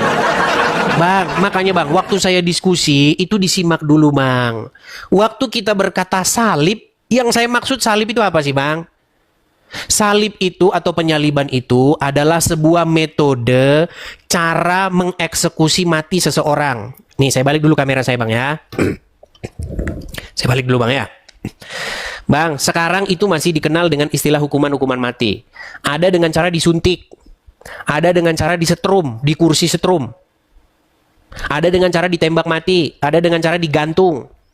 Nah, zaman dulu bang, metode-metodenya itu tidak manusiawi, tetapi penyiksaan bang. Ditelanjangin, kemudian dipertontonkan di muka umum, digebukin, kemudian digantung berhari-hari. Menurut Anda nih, orang terinspirasi bikin metode eksekusi mati seperti itu, dia terinspirasi dari Bapa di sorga. Itu menurut Anda? Itu menurut Anda? Ya. Astaga. Jadi ide untuk memperbuat manusia disiksa, digantung seperti itu, ide itu terinspirasi daripada Tuhan ya. Tuhanlah yang membuat itu ya. Itu kan bagian dari skenario-nya sebenarnya kalau. Abang udah pernah baca Alkitab? Pernah. Baca sampai dari awal, dari Kejadian sampai Wahyu udah pernah? Oh, kalau itu yang belum pernah. Nggak sampai. Iya, pantesan bang. Makanya begini bang, yang saya maksud tuh begini loh bang. Jadi ketika kita memandang salib itu, yang saya maksudkan pada waktu itu adalah hukuman penyaliban itu bang. Kegiatan menyalibkan itu bang. Itu datangnya dari si jahat. Begitu bang. Jadi ketika kita bernyanyi ya, karena salibmu ku hidup, karena salibmu ku menang. Nah itu yang kita bahas itu bukan penghukuman penyalibannya itu bang, tetapi ketaatan kesetiaan Yesus itu loh bang. Sehingga dia taat sampai mati sekalipun disalibkan. Jadi penyaliban itu bang, penyaliban Yesus itu kejahatan, pemberontakan umat manusia. Kegiatan untuk menyalibkan Yesus, menyalibkan Sang Mesias, itu kegiatan yang jahat. Datangnya dari si jahat. Begitu bang. Tetapi dari pihak lain yaitu dari pihak Yesus, kesetiaan, ketaatannya, ketidak melarikan dirinya Yesus. Tuhan Yesus tidak melarikan diri bang. Waktu disalib dia nggak lari, apalagi nyuruh orang disuruh-surupain sama dia. Begitu bang. Makanya kita ada lagu kan, ku datang pada salib, itu salibmu salib. Itu yang dimaksud dari sisi Yesusnya bang. Nah itu yang waktu itu saya bahas dengan Yusuf PI. Kira-kira gimana ya saya mahamin mereka ini ya teman-teman ya. Bang, terus aku mau nanya yang kedua ini. Sebentar, itu boleh kita selesaiin dulu, orang belum kelar kok. Bang, begini loh bang ya. Ketika Tuhan Yesus mengajarkan kebenaran, itu ada konsekuensinya bang. Waktu ngomong yang benar, itu menyakiti orang-orang Wahyudi, ahli-ahli Taurat. Contoh bang, contoh. Ketika Tuhan Yesus datang ke dunia, bait Tuhan itu seharusnya dijadikan rumah doa. Harusnya dijadikan rumah doa. Tempat kita berdoa, tempat kita melakukan kebaktian. Tetapi pada waktu itu, rumah Tuhan itu dijadikan bisnis oleh para ulama. Dijadikan ajang jual beli hewan kurban persembahan. Makanya bait Tuhan pada waktu itu tak ubahnya seperti pasar. Nah ketika Tuhan Yesus menyatakan kebenaran itu bang, itu melukai para pemimpin-pemimpin dan bisnis mereka. Sehingga mereka tidak senang. Lalu mereka mengancam ingin membinasakan Yesus. Sehingga mereka bermufakat untuk memfitnah Yesus dan menyerahkannya kepada orang-orang Roma, kepada orang-orang yang tidak mengenal Allah, dan disalibkan. Nah, jadi perbuatan untuk menyalibkan Yesus bang, itu datangnya dari si jahat. Makanya kata Tuhan Yesus, iblislah yang menjadi bapamu, karena kamu ingin membinasakan aku. Tetapi dari pihak Bapa di sorga, jangan lari dari penyaliban itu. Ketika Tuhan Yesus menghadapi ancaman, menghadapi sekalipun penyaliban, jangan lari. Seperti nabi tetangga sebelah. Kita hadapi bang, kita hadapi. Sekalipun dengan penyaliban kita hadapi. Seperti itu bang. Nah, kesetiaan, ketaatan Yesus, sekalipun disalibkan itu, sampai titik darah penghabisan, nah itulah bang, keselamatan kita. Begitu. Kalau nggak paham-paham juga, ya susah kalau begini. Udah bang. Iya nggak ya? Saya tanya, ada paham nggak? Paham. Oke, sekarang satu contoh nih, satu contoh. Kita kasih contoh yang ini. Semoga nggak ada lagi bang yang nanya-nanya ini lagi besok. Saya kasih contoh bang. Kalau Anda seorang penginjil bang, oke, Anda memberitakan firman Tuhan, ada resikonya nggak bang? Pasti ada resikonya. Misal bang, misalnya, gara-gara Anda memberitakan Injil, rumah Anda dibakar sama kadrun misalnya. Nah, tetapi bang, Anda tidak melakukan pembalasan. Anda tetap setia memegang teguh firman Tuhan. Nah, karena Anda tetap setia memegang teguh firman Tuhan, Anda tidak membalas kejahatan tersebut, Anda tidak mengerahkan massa untuk membalas kadrun, Anda tetap baik, Anda tetap balas dengan kebaikan. Akhirnya bang, kabar tentang rumah Anda dibakar ini sampailah kepada orang banyak, sampai kepada orang-orang Kristen. Lalu akhirnya bang, rumah Anda yang tadinya gubuk rumah Anda itu yang dibakar itu, lalu dibangun jadi rumah yang lebih besar, lebih baik. Pertanyaan saya kepada Anda, apakah orang-orang yang membakar rumah Anda itu punya niatan supaya rumah Anda jadi besar atau gimana? Enggak. Oke. Apakah orang-orang yang membakar rumah Anda itu mereka berjasa membuat rumah Anda jadi besar? Kalau diambil positifnya ya berjasa. Ya kalau berjasa bang, abang harus ucapkan terima kasih sama mereka. Maksudnya begini, kalau berjasa mereka itu harusnya tidak ditangkap polisi bang. Mereka itu tidak berjasa bang, karena niatan mereka itu buruk. Sama seperti orang-orang yang menyalib Yesus itu bang, niatan mereka itu ingin membinasakan. Ya bang. Niatan mereka itu niatan jahat, sama seperti orang yang membakar rumah Anda. Niatan mereka niatan jahat, tetapi bang, keinginan mereka tidak terjadi. Maksudnya tidak terjadi di situ artinya rumah Anda itu tidak selamanya terbakar begitu terus hangus, enggak. Ternyata niatan mereka itu ditunggang balikkan oleh Bapa di surga. Mereka ingin membakar rumah Anda, mereka ingin membinasakan rumah Anda, lenyap selama-lamanya. Ternyata itu hanya berlangsung 3 hari saja. Setelah 3 hari kemudian, rumah Anda malah makin besar. Kan begitu. Sama dengan peristiwa penyaliban begitu bang. Niatan mereka itu ya niatan jahat. Niatan mereka ingin membinasakan Yesus. Tetapi Bapa di surga membangkitkan Yesus pada hari yang ketiga. Begitu bang. Jadi kalau pertanyaan Anda, karya penyaliban itu karya siapa? Yang Anda maksud ini penyaliban mana maksudnya? Kesetiaan Yesus kah? Sehingga dia menghadapi penyaliban itu sampai mati? Atau yang mana? Apa yang Anda maksud penyaliban itu?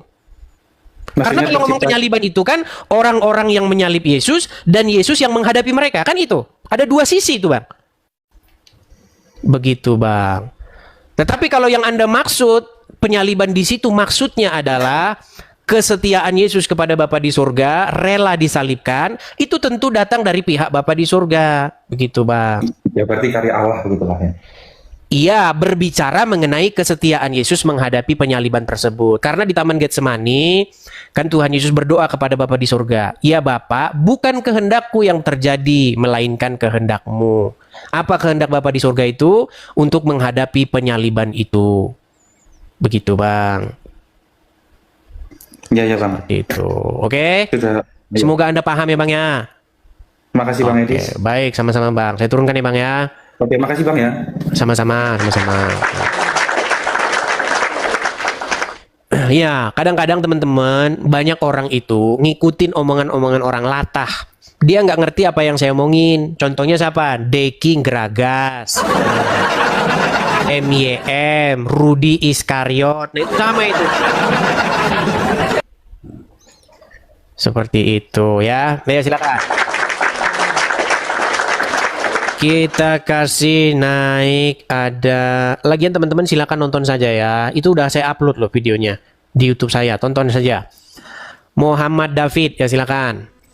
Halo Bang Edi. Ya silakan Bang, nyalakan kamera Bang. Muhammad David. Abang dongeng mulu dari tadi. Iya, nyalakan kamera dulu lah. Jangan dongeng terus Bang. Yang dongeng itu dada Muhammad dibelah. Dibuka, diambil. Gimana? Ini mau Anda dongeng nih? Maka dibelahlah dada Muhammad, diambil hatinya, dicuci pakai air jam-jam, dicuci. Itu yang dongeng. Kenapa Abang benci? Abang malah enggak. Ya udah, kamu berani nggak nyalakan kamera? Nggak bisa, gini aja. Berani nggak Ya kamu udah, dibandingin tidur sama tidur saya? sana. Takut. Tidur di bawah sana. Begini, saya kasih tahu sama kalian. Apa ciri-ciri dongeng? Nih ya, saya kasih tahu. Tahun 2014, saya pernah mengajar orang-orang sekelompok mahasiswa dari Universitas Islam Indonesia, UIN. Ya. Nah, jadi teman-teman, pada waktu itu sekitar 2014 itu saya bilang begini. Dari mana kita bisa mengetahui bahwa sesuatu itu dongeng atau peristiwa yang benar-benar sejarah? Contoh, saya kasih contoh ya. Ketika Anda berbicara mengenai penyaliban Yesus, biasanya teman-teman, dongeng itu dia tidak bertanggung jawab atau gelagapan ketika ditanya tahun kejadian dan lokasi kejadian. Contoh, saya kasih contoh. Pada waktu kita SD, kita pernah mendengar cerita kancil mencuri timun. Pernah dengar kalian? Pasti pernah dengar kalian. Kancing mencuri timun. Coba tanya, kejadian di mana? Di ladang timun siapa? Dia pasti nggak bisa jawab itu. Terus tahun berapa kejadiannya? Dia pasti nggak jawab itu. Terus misalnya, saya kasih contoh lagi. Malin Kundang. Pergi ke Sumatera Barat, itu ada cerita Malin Kundang. Tanya, kejadiannya ada ya, lokasinya ada. Tahun berapa kejadiannya? Pada masa pemerintahan siapa?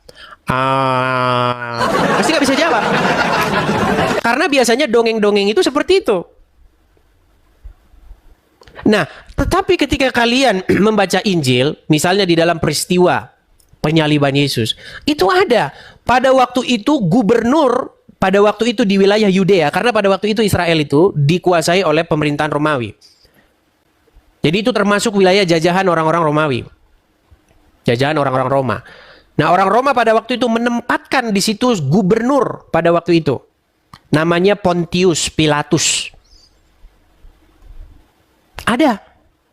Pada waktu Pontius Pilatus menjabat sebagai gubernur di wilayah itu. Dan Herodes sebagai raja wilayah. Ada tempat kejadiannya, lokasinya ada, tempat kejadiannya ada. Sekarang kamu saya tanya balik. Muhammad dilahirkan pada masa pemerintahan siapa? Memble kau.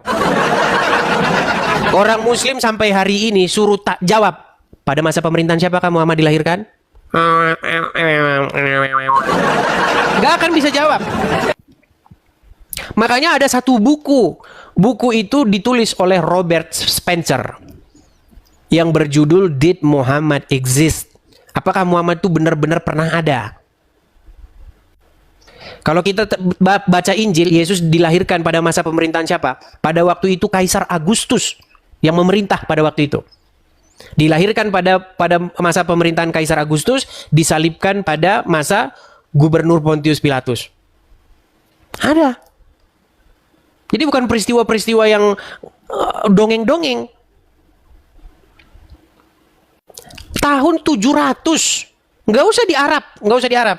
Di Indonesia tahun 700, pergi Anda ke Museum Gajah samping Monas, lihat di situ sejarah bangsa Indonesia. Bahkan kerajaan tertua di Nusantara, di Indonesia, dulu namanya belum Indonesia, itu adalah Kerajaan Kutai Kartanegara. Lokasi tepatnya itu di Kutai sekarang, Kalimantan. Ada di situ raja yang memerintah pada waktu itu, namanya Mula Warman. Ada prasastinya. Tahun 300 saja, itu tahun 300, tahun 400 itu Mula Warman. Abad ketiga, abad keempat. Tahun segitu saja sudah ada masa pemerintahan di Kalimantan. Di Arab tahun 700 belum ada pemerintahan. Makanya Muhammad tidak diketahui dilahirkan pada masa pemerintahan siapa. Paling-paling kalau ditanya sama mereka pada waktu pemerintahan Anis. Gimana? Coba naik sini Muslim. Saya tanya sama Anda, naik sini Muslim, saya tanya, Muhammad dilahirkan pada waktu itu siapa yang memerintah? Coba. Kita kasih naik Gus Saleh. Silakan. Silakan Gus Saleh. Meninggal. Silakan kamera Gus Saleh. Nanti kok gelap-gelapan. Sebentar. Nggak muncul, bentar nggak muncul, bentar loh. Bismillah, ya. Oke, Gus Saleh, kita berbicara mengenai historical ya. Kita berbicara mengenai historical Muhammad ya. Oke. Saya pernah membaca sebuah buku yang berjudul Sirah Nabawiyah. Pada waktu itu Muhammad katanya sedang berbaring di pembaringan.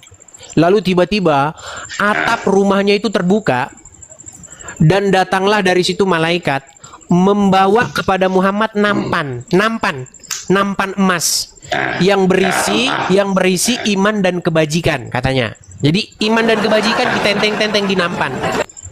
Kemudian akhirnya dada Muhammad itu dibelah. Dibelah. Kemudian diambillah itu hatinya, entah hati entah jantung lah itu katanya. Terus dibawa itu jeroannya itu. Ya. Dibawa, dicuci dengan air zam-zam. Kucur. Ya pasti nggak pakai rinso nyucinya ya. Lalu akhirnya dimasukkan lagi ke dalamnya. Lalu ditambahkanlah iman dan kebajikan yang dibawa dalam nampan tadi itu. Dimasukkan ke dalamnya. Pertanyaan saya kepada Anda. Apakah itu peristiwa historical atau dongeng-dongeng isapan jempol? Silakan. Oke. Yang disebut emas sampai sekarang masih ada emas kan? Ada. Ya, teman-teman siapin paramet bodrek sama saya ya. Diibaratkan di napan tadi, kenapa emas? Karena kan yang paling bernilai kan emas. Kan gitu. Yang ditanya apakah itu peristiwa, apakah itu historical? Apakah itu peristiwa-peristiwa yang historis benar-benar terjadi atau hanya dongeng? Benar terjadi. Edis kan tadi benar. Edis kan tadi bernarasi. Berarti dadanya dibelah. Kan? Mulai. Tadi kan Edis bernarasi. Yang namanya dongeng itu tidak ada sejarahnya. Setuju kan? Bukan itu yang saya bilang. yang namanya dongeng sebentar. Saya ulangi lagi. Kasus emas napan tadi, apakah itu dongeng atau tidak? Bisa dibuktikan. Itu kan ini. Bukan itu yang saya bahas, bukan itu. Apakah peristiwa itu benar-benar terjadi di alam nyata atau hanya dongeng-dongeng saja? Benar. Oke, baik. Berarti dada Muhammad betul-betul dibelah. Kenapa jadinya kalau dibelah dipasang balik Yesus saja bisa mati hidup lagi? Lah, ditanya apa? Lari apa? Saya tanya dulu, berarti benar-benar dibelah dadanya. Dibelah dalam arti kata dimasukkan yang kebaikan tadi. Kebaikan itu sebentar, saya tanya kepada Anda. Kebaikan itu wujudnya kayak apa? Kayak orang Islam. Kejahatan itu kayak hotel. Gus, pelan-pelan ya. Sebentar, kita ngomong serius nih. Gini Gus, sebentar. Tutup botol, tutup aqua, ada fisiknya, betul? Kebajikan, saya tanya kepada Anda, kebajikan itu ada fisiknya kan? Tidak. Oke, lalu bagaimana kelakuan? Tenang dulu Gus, tenang. Lalu bagaimana? Amang teh aguy. Dengar dulu, dengar. Tutup botol ada fisiknya. Atau misalnya lah gini aja dah, yang jelas-jelas dalam bidang operasi. Contoh, gunting ataupun misalnya ring jantung itu ada fisiknya kan? Nah, itu kalau mau dimasukin memang harus yang namanya dimasukkan secara fisik karena barangnya fisik. Setuju? Nah, kalau memasukkan kebajikan ke dalam hati, mau memasukkan kebajikan ke dalam hati, kenapa harus dibedah? Orang bukan fisik yang dimasukin. Supaya masuk di otak manusia. Kan timbul pertanyaan, bagaimana cara masukkannya? Secara dibedah. Mulai. Jadi, baik. Jadi Edis, sebentar. Oke, jadi sebentar. Tadi Edis beranalogi pasang ring. Berarti harus dicolok jarum. Masukkan secara fisik. Nggak perlu bedah sekarang, bisa dari pembuluh darah. Dipasang. Istilahnya bedah. Walaupun dicoba sedikit itu bedah. Fisik. Fisik. Oke. Caranya kan tetap dibedah kan. Dalam kebajikan yang Edis tadi gambarkan, kan dibedah Nabi Muhammad cara masuknya. Edis mau tanya cara bedahnya kayak mana? Enggak, saya nggak tanya cara bedahnya. Artinya memasukkan kebajikan ke dalam hati seseorang, maka dibedah dulu dadanya, dimasukkan ke dalam hatinya. Kalau secara fisik Edis ingin begitu, ya begitu caranya. Tapi kan ini kebajikan. Kebajikan itu kan perlakuan kita tentang kebaikan. Itu kan bisa dengan kita perkataan. Edis, sudah kita bicara agama sekarang lah. Ya, sebentar. Baik, sebentar, tenang. Berarti besok teman-teman kita cari rumah sakit Islam. Datang ke rumah sakit Islam bilang, ada keluhan apa Pak? Saya ini ingin hati saya penuh dengan kebajikan. Terus saya harus dioperasi dulu, dioperasi.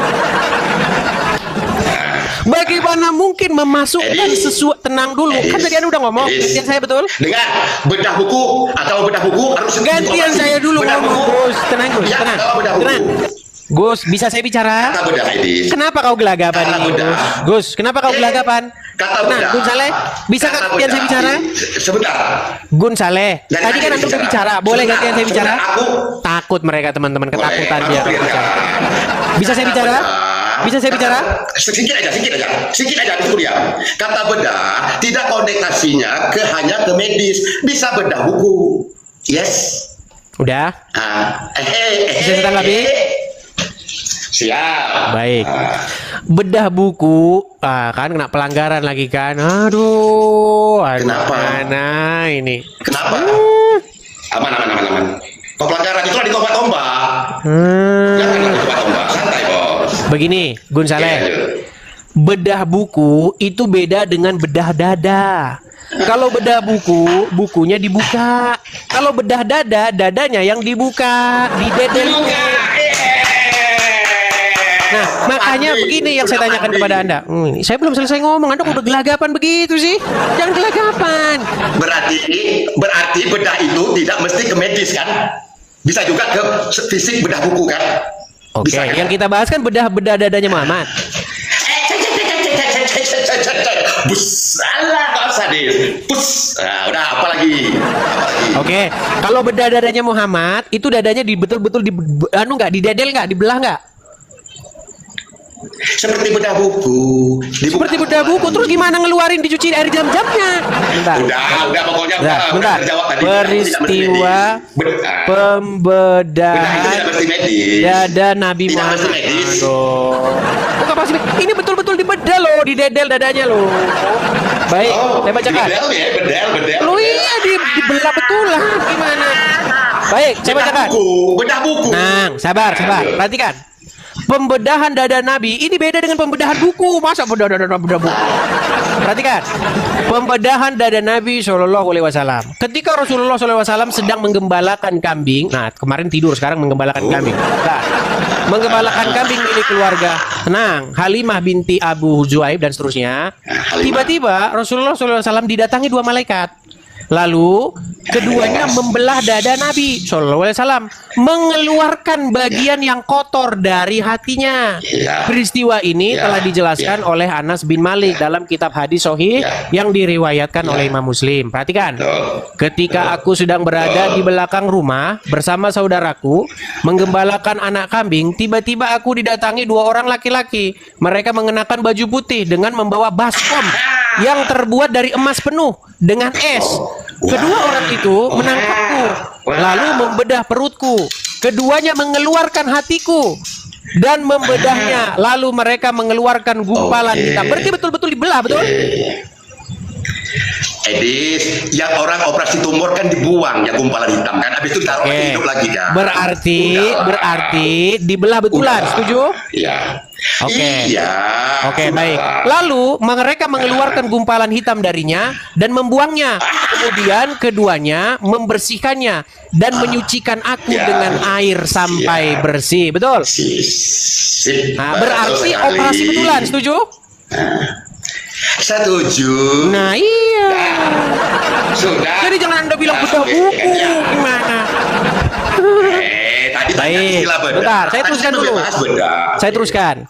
Berarti menurut Anda, kalau ada orang punya penyakit iri hati, dengki, berarti ke rumah sakit Islam supaya dioperasi, supaya iri dan dengkinya itu dikeluarkan dari hatinya. Setuju? Setuju? Sekarang ada sistem laser. Pakai laser bisa. Oh, pakai laser. Oke, baik, pakai laser. Bentar, pakai laser. Bentar. Nah.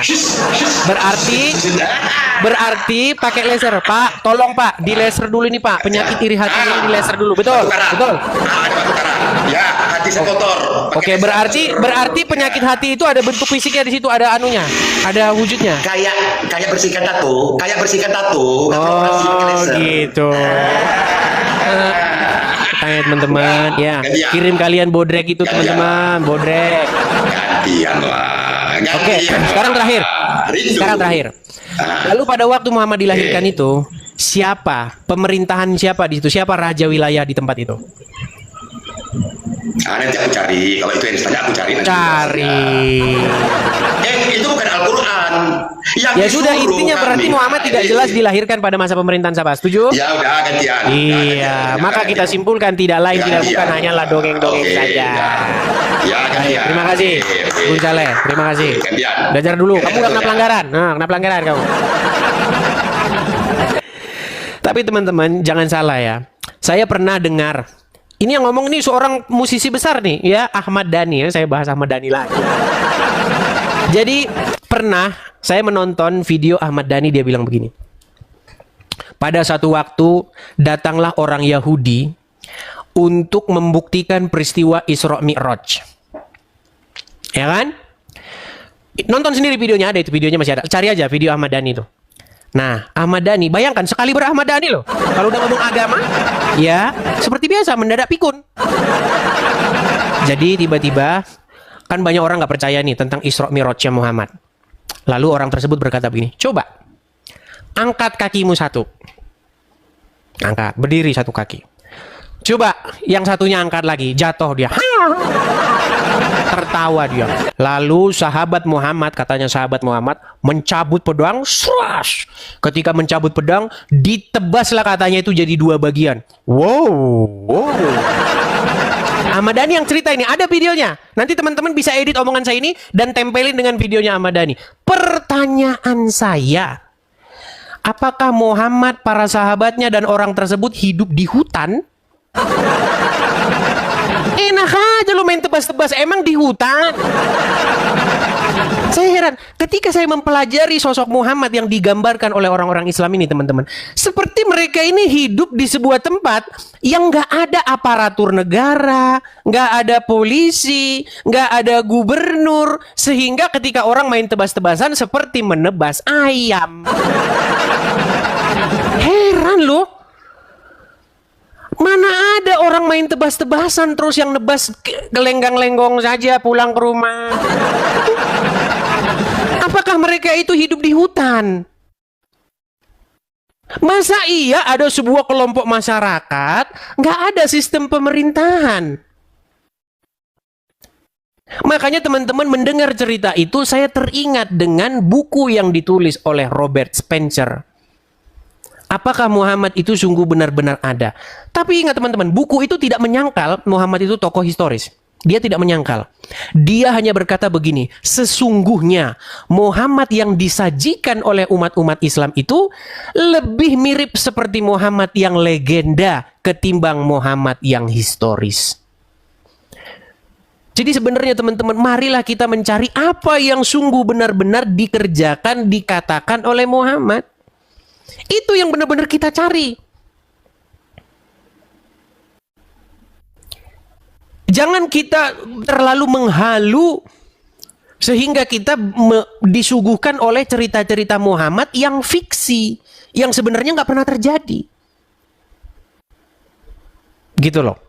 Makanya kita harus mencari benar-benar figur Muhammad yang historis. Begitu teman-teman ya. Teman-teman, saya sudah kena pelanggaran ini teman-teman, tapi pelanggarannya itu baru satu. Hanya dibatasi wilayah nih teman-teman. Aduh. Gimana teman-teman? Kita lanjut lagi besok karena sudah kena pembatasan. Ini makanya teman-teman tap-tap layarnya kurang kenceng ini. Oke, coba kita kasih naik satu lagi ya. Sebentar. Nur Josita.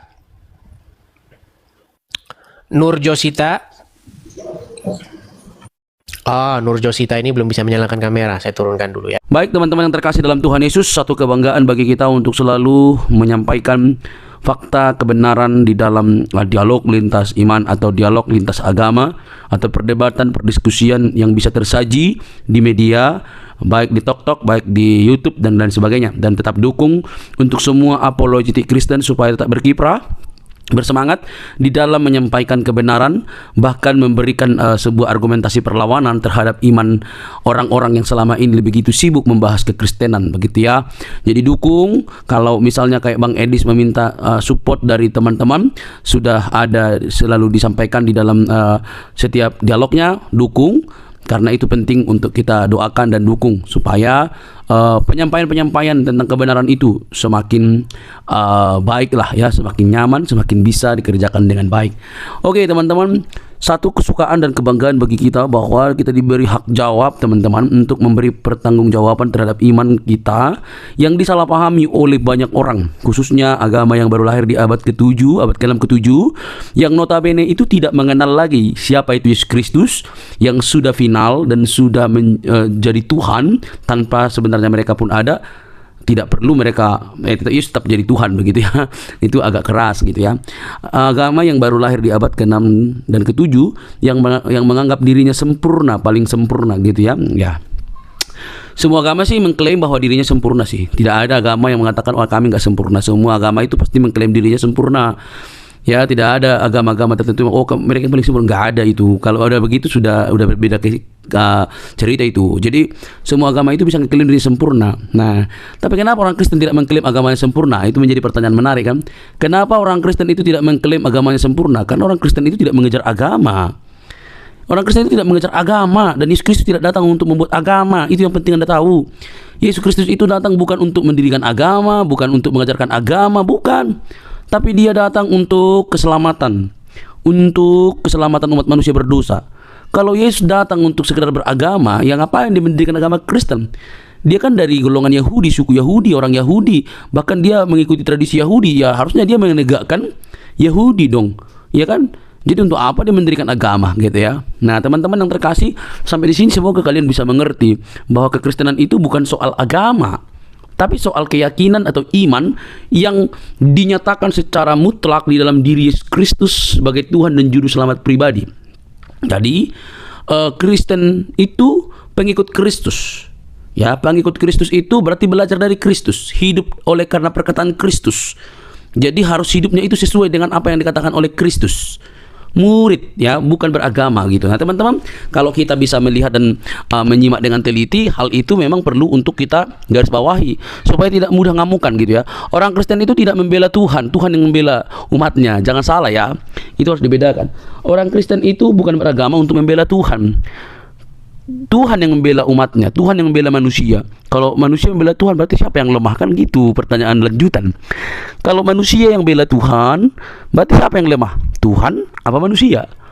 Nah logikanya adalah Tuhan yang maha kuasa itu bisa menjadi apa saja, dan dialah yang paling punya kuasa untuk membela umatnya. Tapi kalau membela kebenaran, itu wajar. Membela kebenaran itu artinya memberi hak jawab kita terhadap mereka yang sewenang-wenang. Apalagi para polemikus ya, yang kerjaannya itu tiap hari mengurusin kekristenan. Kita harus memberi hak jawab kita sebaik mungkin. Karena itu pun diberikan oleh Tuhan, dimandatkan oleh Tuhan dalam firman-Nya, bahwa kita diberi hak jawab untuk memberi pertanggungan jawab terhadap orang-orang yang menyalahpahami iman kekristenan, terhadap orang-orang yang selama ini salah memikirkan tentang kekristenan. Kita harus memberi hak jawab kita. Nah teman-teman, yang terjadi adalah apa yang dilakukan oleh Bang Edis ini, mereka justru mengamuk gak karu-karuan gitu ya. Itu ibarat disiram air panas, lompat-lompat gitu, atau kira cacing lalu dikasih garam itu langsung berkiok-kiok gitu ya. Lucu mereka ini. Nah alhasil mereka yang tidak pernah belajar dengan sungguh-sungguh, mungkin mereka hanya belajar bahasa Arab, bacanya segala macam, tidak pernah belajar secara mendalam. Mereka akhirnya apa? Mengamuk, marah, kepanasan gitu, bahkan ngancam, mau seruduk lagi begitu ya. Sudah nggak tahu, taunya cuma dari ustadznya, digali dari arkeologianya nggak bisa, tiba-tiba diberikan fakta, dipertanyakan fakta, justru ngamuk. Nah ini kan model-model anak-anak gitu ya.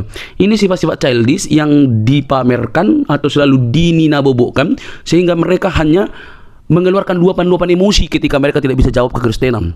Kan miris itu teman-teman. Coba deh berpikir secara cerdas. Nah, tetapi yang namanya kebenaran ya pasti mau dibengkokkan gitu ya. Ya Kristen itu kebenaran sih. Kebenaran yang memerdekakan manusia dari dosa. Dosa umat manusia itu yang membinasakan, tapi Kristus menyelamatkan kita. Oleh karena itu teman-teman, mari terus kita bersemangat untuk boleh menyampaikan kebenaran, karena kebenaran itu memerdekakan orang dari dosa. Kebenaran dalam Kristus Yesus.